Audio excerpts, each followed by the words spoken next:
de réflexion sur les changements de caractère. Il y a toujours des gens au travail qui changent leur attitude en fonction de leur statut.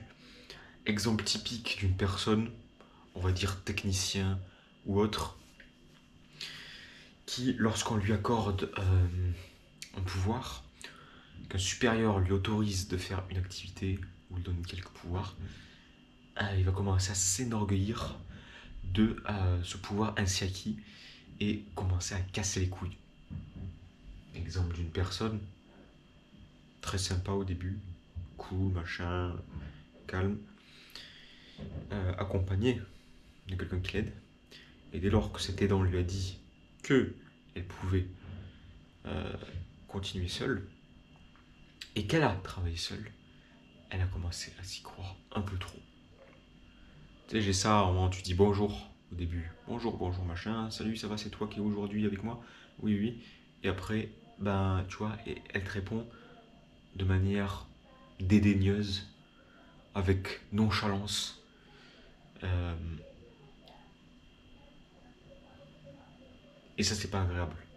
Ça, c'est pas grave. Quand la personne est ses aises, tu lui poses une question, elle te répond à peine. Tu vois.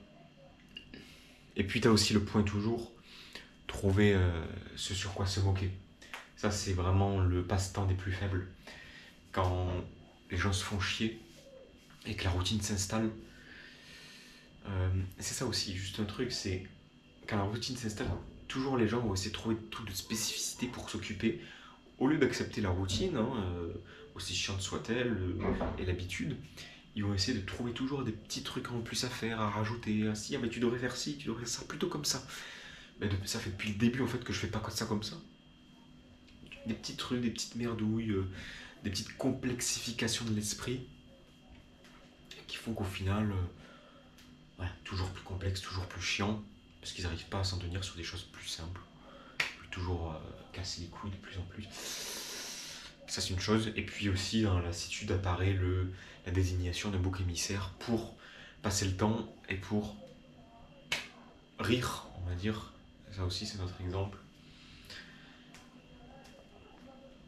Évident, et puis le groupe qui va se moquer de l'oméga, ça c'est détestable.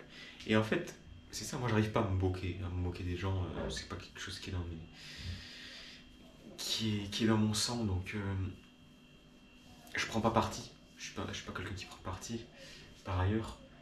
Et donc je fais très attention à ça. Des fois tu peux pas faire attention, tu vois. Beaucoup de gens ils vont se moquer de quelqu'un et toi aussi tu vas commencer à rire comme ça doucement. Mais tu participes en faisant ça. Oh regarde-moi cet abruti, qu'est-ce qu'il fait?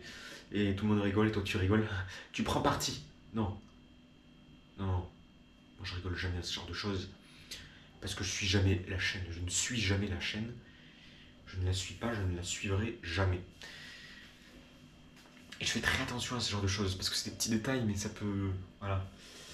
Et quand t'es un vrai oméga, quelqu'un qui prend les choses au pied de la lettre,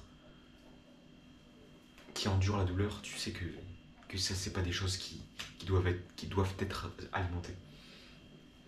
C'est sur lesquelles il faut pas accorder de l'importance, il faut surtout pas les faire vivre.